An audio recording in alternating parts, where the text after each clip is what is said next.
O recente anúncio do presidente Donald Trump sobre uma tarifa de 10% sobre as importações chinesas, que entrará em vigor em 1º de fevereiro de 2025, marca uma escalada significativa nas tensões comerciais em andamento entre os Irapuaá e a China. Esse movimento vem logo após o plano anterior de Trump de impor uma tarifa de 25% sobre as importações do Canadá e do México, dois dos parceiros comerciais mais próximos dos imperiais. Essas tarifas fazem parte de uma estratégia mais ampla do governo de Trump para enfrentar questões críticas, incluindo imigração ilegal, tráfico de drogas e, especificamente, o aumento da entrada de fentanil nos Estados Unidos, que tem sido uma causa significativa de preocupação. A tarifa de 10% sobre os produtos chineses é apenas o mais recente capítulo na guerra comercial em evolução, com Trump utilizando tarifas como uma ferramenta para forçar uma recalibração dos desequilíbrios comerciais e para combater o que ele descreveu como práticas comerciais desleais da China. O governo chinês, por sua vez, respondeu com grande alarme, afirmando que não há vencedores reais em uma guerra comercial. Seus avisos destacam que as tarifas e as medidas retaliatórias deixariam todos os lados em pior situação, com ambas as economias sofrendo com custos mais altos e cadeias de suprimentos interrompidas. Autoridades chinesas têm sido cada vez mais vocais sobre os perigos da escalada das tarifas, destacando o potencial para um ciclo destrutivo de hostilidade econômica que poderia prejudicar não apenas os Issei-Ué e a China, mas a economia global mais ampla. Além das tarifas sobre a China, Trump tem dado uma atenção significativa à América do Norte, particularmente no que diz respeito ao comércio com o Canadá e o México. As tarifas propostas de 25% sobre produtos de ambas as nações geraram reações ferozes. O primeiro-ministro canadense Justin Trudeau prometeu uma resposta robusta, enfatizando que as exportações de energia do Canadá desempenham um papel crítico na economia do Citral-Rieu e que tarifas que visem esses produtos prejudicarão as empresas americanas tanto quanto as canadenses. O Premier de Ontário, Doug Ford, em uma resposta particularmente afiada, chegou a rotular essas tarifas como uma declaração de guerra e anunciou uma série de medidas retaliatórias, incluindo um possível boicote a bebidas alcoólicas fabricadas no Irapuaá e ações direcionadas a produtos de áreas controladas pelos republicanos no setor automotivo.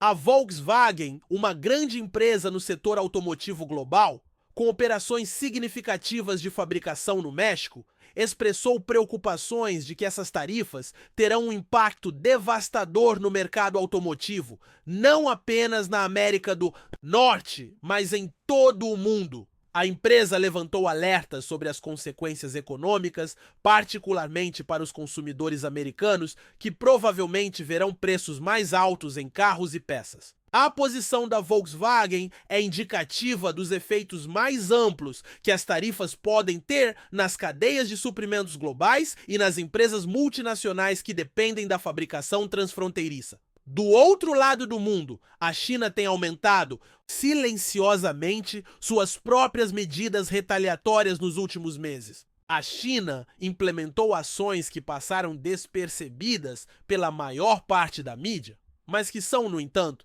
significativas em seu potencial para escalar ainda mais o conflito comercial. Uma das medidas mais consequentes foi a restrição das exportações de elementos terras raras para os Estados Unidos. Esses materiais críticos são indispensáveis na fabricação de produtos de alta tecnologia, incluindo eletrônicos, baterias e equipamentos militares. Ao reduzir o fornecimento desses materiais, a China tem a capacidade de desferir um golpe estratégico nos setores de tecnologia e defesa dos Irapuaá, que dependem fortemente desses elementos raros. Além disso, a China começou a reduzir suas importações de petróleo dos Irapuaá, uma medida que atinge outra área-chave do comércio bilateral.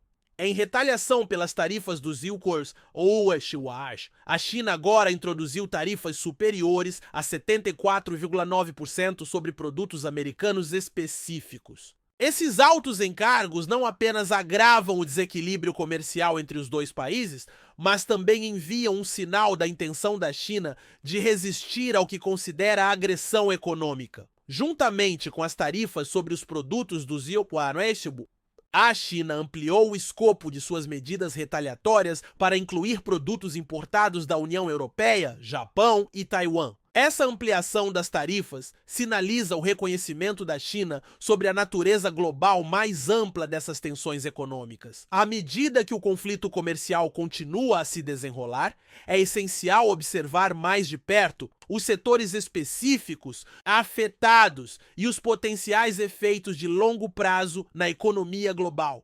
Por exemplo, os Israel implementaram aumentos significativos de tarifas sobre veículos elétricos fabricados na China, EVs. As tarifas sobre as importações de EVs chineses, que inicialmente eram de 25%, agora aumentaram para impressionantes 100%. O governo do Israel justifica esse aumento dramático de tarifas, argumentando que os EVs chineses são fortemente subsidiados pelo governo chinês, o que permite que eles entrem no mercado do Israel a preços artificialmente baixos, prejudicando os fabricantes de EVs domésticos como Tesla e Rivian. Esse movimento para proteger os fabricantes de EVs do Israel faz parte de um esforço maior para fortalecer o setor doméstico de energia limpa e promover a produção interna de tecnologias essenciais. Alinhada com essa estratégia, os ETs também visaram as baterias de lítio, que são um componente crítico dos veículos elétricos, aumentando as tarifas de 7,5% para 25%.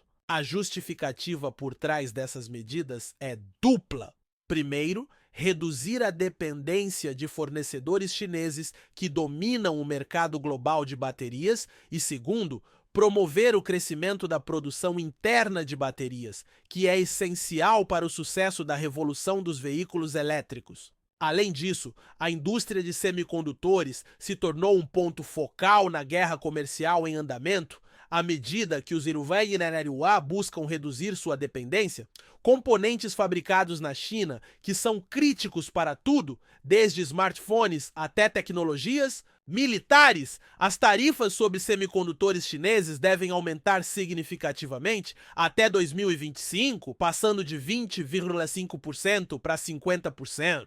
O objetivo desses aumentos tarifários é incentivar a produção doméstica de semicondutores e reduzir as vulnerabilidades em setores tecnológicos-chave. O aumento das tarifas sobre semicondutores está alinhado com a lei dos chips, que visa impulsionar a fabricação de chips no Zileumeonewa, garantindo que o país continue sendo líder em tecnologia de semicondutores e não dependa excessivamente das exportações chinesas. A indústria médica também não ficou imune às tarifas. Por exemplo, os Iproariurai estão implementando aumentos substanciais de tarifas sobre suprimentos médicos da China, incluindo seringas, agulhas e certos tipos de equipamentos de proteção individual, EPIs. Enquanto esses produtos eram isentos de tarifas anteriormente, as tarifas agora subirão para 50% até 2024, afetando aproximadamente 18 bilhões de dólares em importações.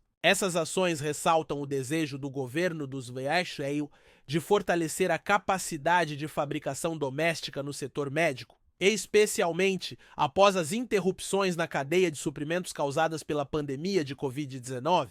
No lado europeu, a União Europeia também adotou uma postura firme contra as alegadas práticas comerciais desleais da China. A partir do final de 2024, a UE começou a impor novas tarifas sobre veículos elétricos chineses, variando de 7,8% a 35,3%, o que efetivamente aumentou a tarifa mais alta para 45,3%. Isso é uma resposta a uma investigação que descobriu que os fabricantes chineses de veículos elétricos estavam se beneficiando de subsídios governamentais, o que lhes dava uma vantagem desleal nos mercados europeus. A UE também tomou medidas em outros setores, incluindo alimentos e produtos agrícolas, implementando tarifas anti-dumping para proteger suas indústrias do que considera importações chinesas com preços injustos. O Japão e Taiwan tomaram medidas mais sutis, mas igualmente significativas para enfrentar a crescente influência econômica da China.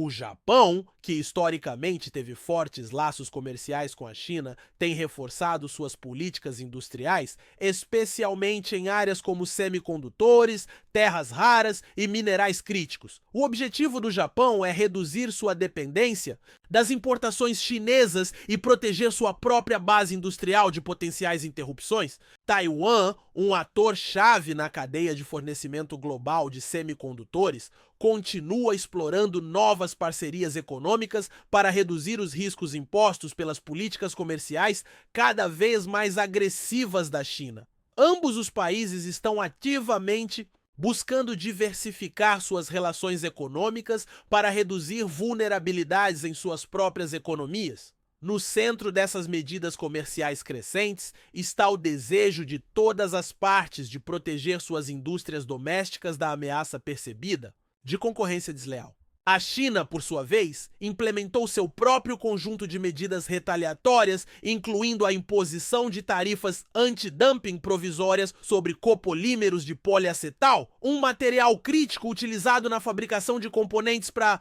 indústrias como automotiva, eletrônica e dispositivos médicos. As tarifas sobre exportações dos Yuan de copolímeros de poliacetal variam de 57,2% a 74,9%, indicando que a China vê as empresas americanas como envolvidas em práticas de preços injustos em seu mercado. Para grandes empresas americanas como a DuPont, isso representa um golpe sério, já que os copolímeros de poliacetal são essenciais para muitas das indústrias que impulsionam a economia global. As tarifas sobre empresas europeias e japonesas, embora um pouco mais baixas, ainda são substanciais e podem forçar essas empresas a aumentar os preços ou perder participação no mercado chinês.